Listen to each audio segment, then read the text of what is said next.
Story 1. Would I be the a-hole if I reported a family friend who outed my pregnancy to her place of work? I, 20 female, recently found out that I'm pregnant, which came as a surprise because I'm on birth control. I made an appointment with an OB that's close to me with high ratings to confirm the pregnancy, and when I walked in, I was immediately concerned because the woman behind the desk is a friend of my mom's. They're not super close, I hadn't seen her in years, but they've known each other since high school and they sort of keep in touch, I know.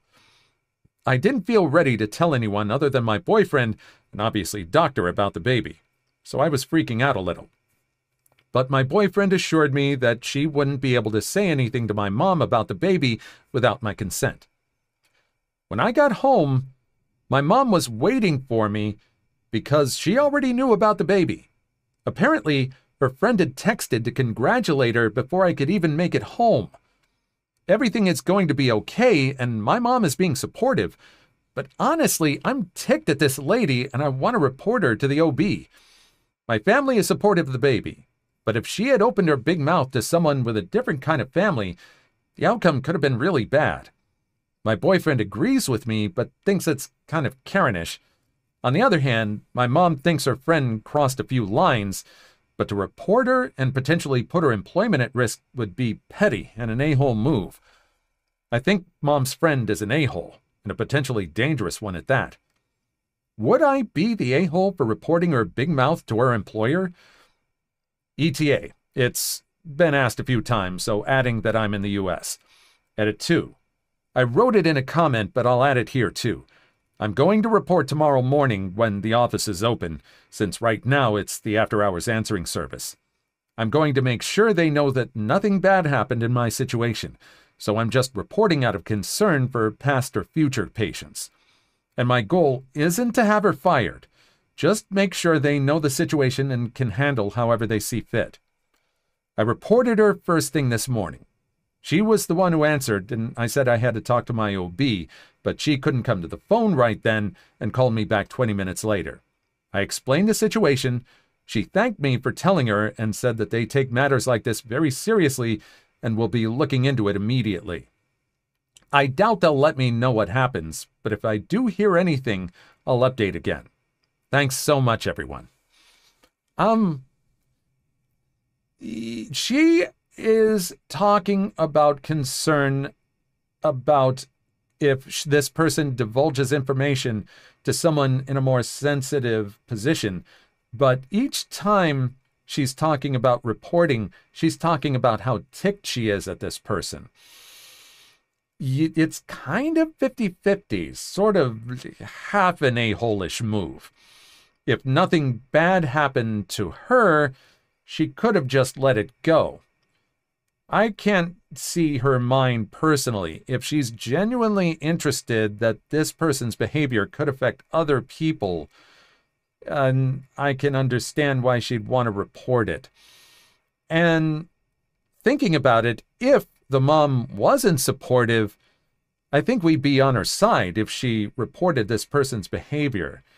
So maybe quarter to half an a-hole move on this. Maybe. What do you think? Story 2. Deadbeat brother crashed my Crown Victoria. Gets a night in jail he won't forget.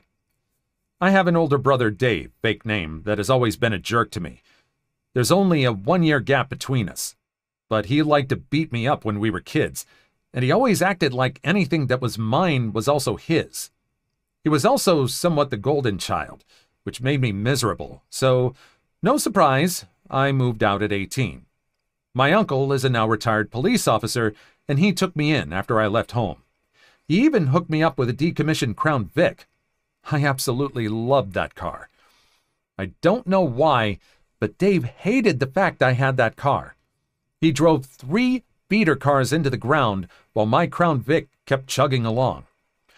Well, after his 3rd beater finally passed away when he drove it into a pole, he asked to borrow my car.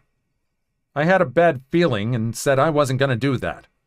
He called me entitled and said he needed a car to get to work. I told him to take the bus because I know how he drives and my Crown Vic was off limits.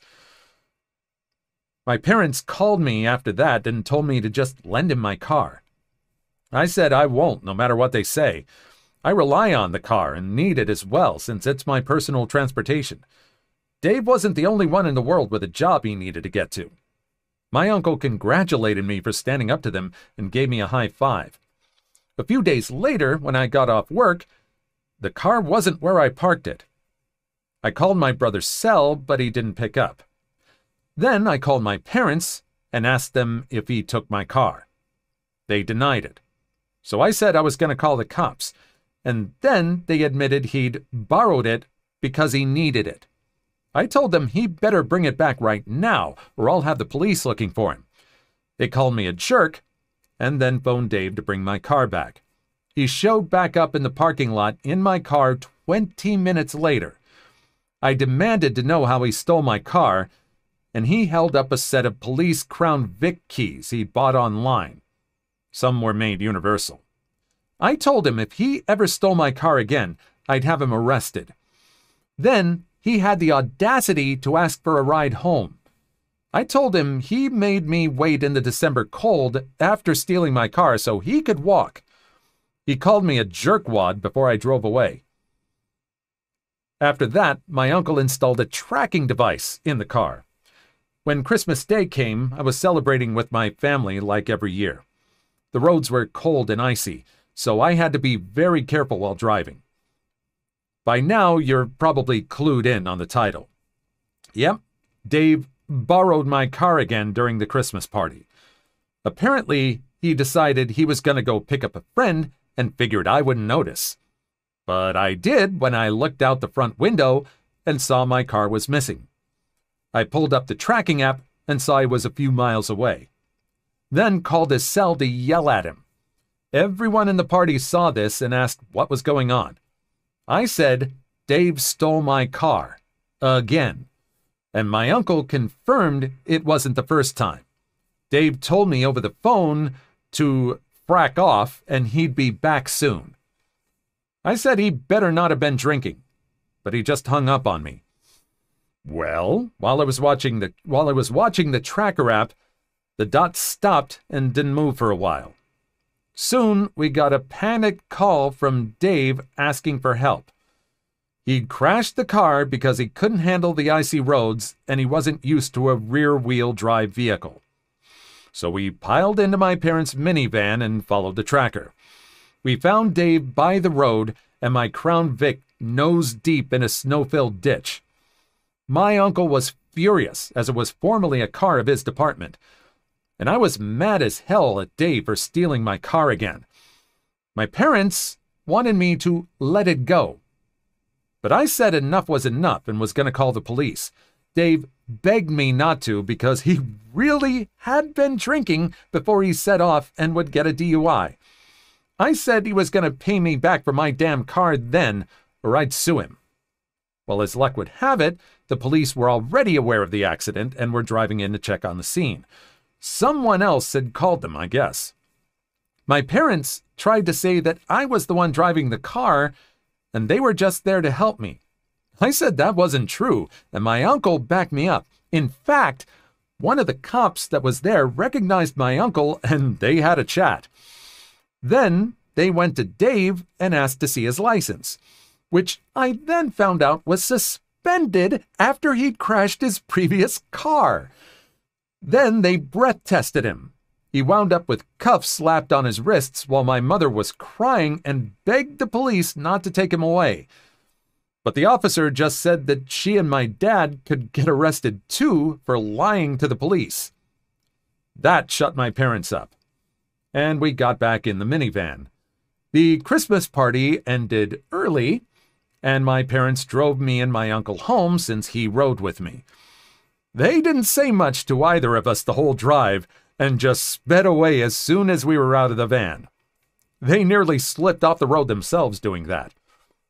My brother was let out of jail the next day, and he looked so scared he was practically crying. The cops there had roughed him up a bit while talking about prison and the stuff they'd seen go on there. Dave had actually peed himself during that, and they let him take a shower. That's when my uncle started cracking up and revealed to us that his friends in the department never filed a DUI and just the charge for the suspended license, which was about a $600 fine. My uncle said he just wanted to teach Dave a lesson, and this would be the one and only time he'd ever get his help. Dave then apologized to me and said he'd pay to have my Crown Vic fixed and would never touch it again. When it got pulled out of the ditch, the front end damage was actually minor. It needs a new front bumper, a headlight, and a grille. The damage was just superficial, thankfully. My parents have pretty much glossed over the whole incident and act like it didn't happen. Dave gave me the extra Crown Vic keys he'd bought online and said this taught him a lesson he won't soon forget. Edit.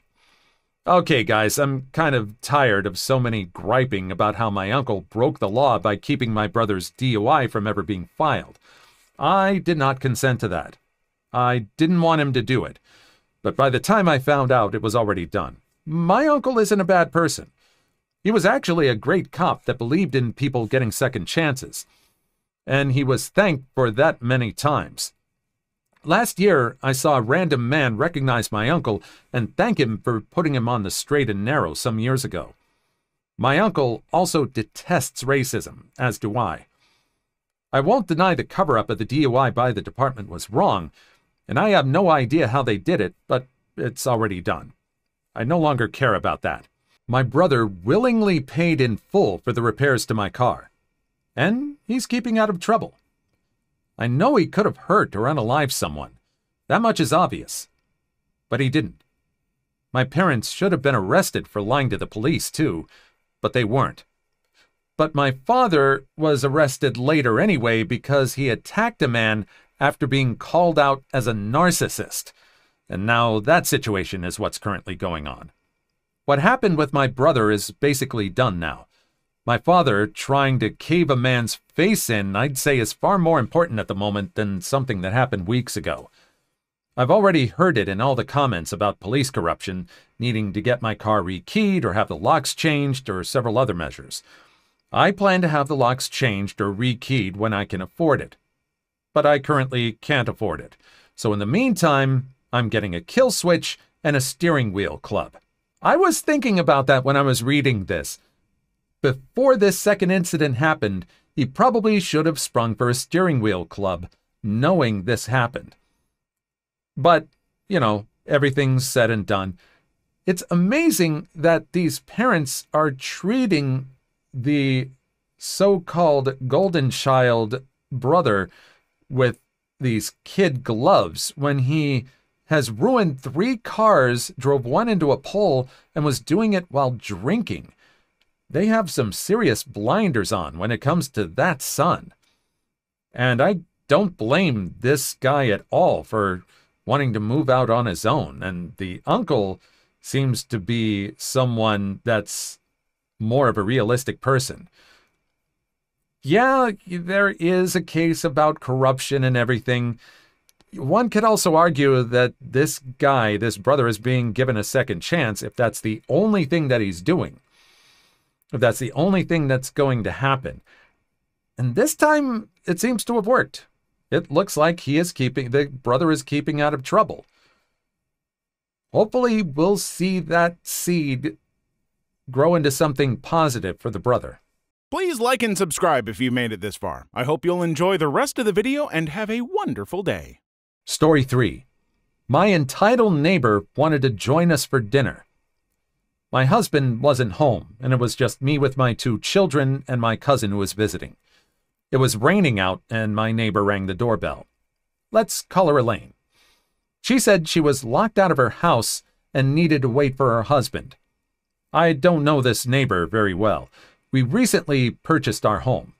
I said she was free to wait in the entryway of our home. It has a bench, and she could play with her phone.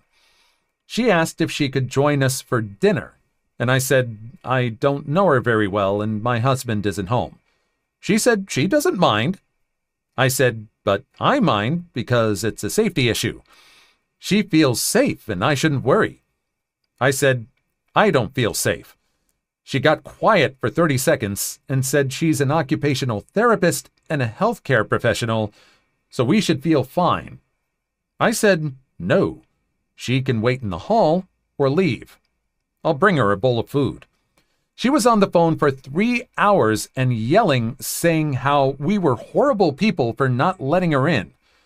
She poured the bowl of soup I gave her into my kid's shoes in the shoe rack opposite the bench she was sitting on in the hallway. I can't believe she thought she was entitled to come inside a stranger's home. Edit. The hallway in my home is 12 feet long and has 2 closets, a long shoebox, and a bench. The hallway/entryway is the entrance into my home. There's a door leading into the house at the end of the hall, and it locks. The door opens into a greater hall that separates the kitchen and the living room.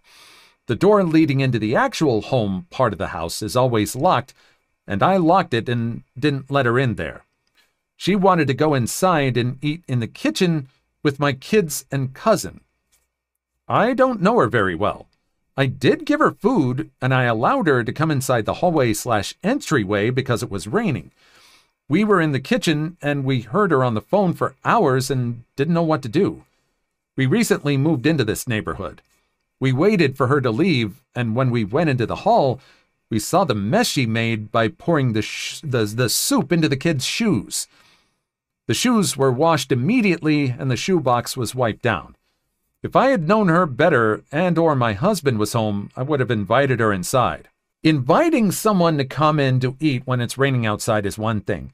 Giving in to someone demanding that they be let, or asking, presuming they will be let in to eat with the family is really another thing. And the fact that she poured soup into kids' shoes when she didn't get her way was very telling of her behavior. It kind of enforced why this person didn't feel safe. I really wouldn't feel safe around that kind of person either. Story 4. Neighbor says I was trying to cheat him out of my TV. I'm having a house built, but bought a TV during Amazon's Prime days. I had it sent to my grandparents' house to be stored until the house is done. The package never arrived, and after a couple of days, the picture from the delivery was on the FedEx site.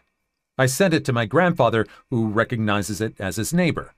He calls the neighbor, who claims that he ordered the exact same TV and didn't realize he opened mine. I did not ask him to contact the neighbor. The neighbor says he's coming in the following week and will give me his, as it's the exact same TV. A few hours later, he says, I called Amazon, who said for me to keep this TV and for you to call them so they can replace it. I told him that my refund/replacement had already been denied multiple times and that I was told to contact local authorities/law enforcement, but I would call again. The next morning I called Amazon, who told me that my claim was denied again and that I should still try to get my TV back since I know where it is. I called the neighbor, who is now saying he has to send my TV back while he gets it in. I tell him not to, that I want my TV even if it's open. He's an old dude, so I was using yes sir and no sir. I was trying to be polite, as he has my expensive TV. He hangs up and sends me a long text about how he has my TV and won't be giving it back. And I just say, to verify, you're refusing to give me my TV. He calls me back and says, yo, stop harassing him. So I drive over to my grandfather's house, he's out of town, and call the cops. After some back and forth, phone calls with the cops calling me and the neighbor, they came out. 4 cops showed up because the dude said I am committing fraud and cheating him out of a TV. After I show the cops the texts where he says he has my TV, pictures of the box he sent me with my name on it, and where my refund was denied, they went to talk to him. He changed his story for the 5th time to say I already got a refund and that I'm trying to fraud Amazon. At the end of the day, I got my TV back, and the neighbor called my grandfather. Grandfather calls me saying that I discredited him. He meant defamation. He says that I called the cops on his neighbor and cheated him out of a TV. The neighbor is claiming he won't get his package now because he was supposed to keep mine. This old dude was so entitled, he thought he had a right to my TV. I don't think he even ordered one in the first place now. I'll agree. I think this old dude was just trying to run a scam on everyone, trying to go through the cracks of all these automated systems, trying to get a free TV and just pulling a snow job on everyone. It really sounds like a con job to me. I mean, what do you think? Please leave your story in the comments. I would love to make a video on them in the future. Also, don't forget to like and subscribe.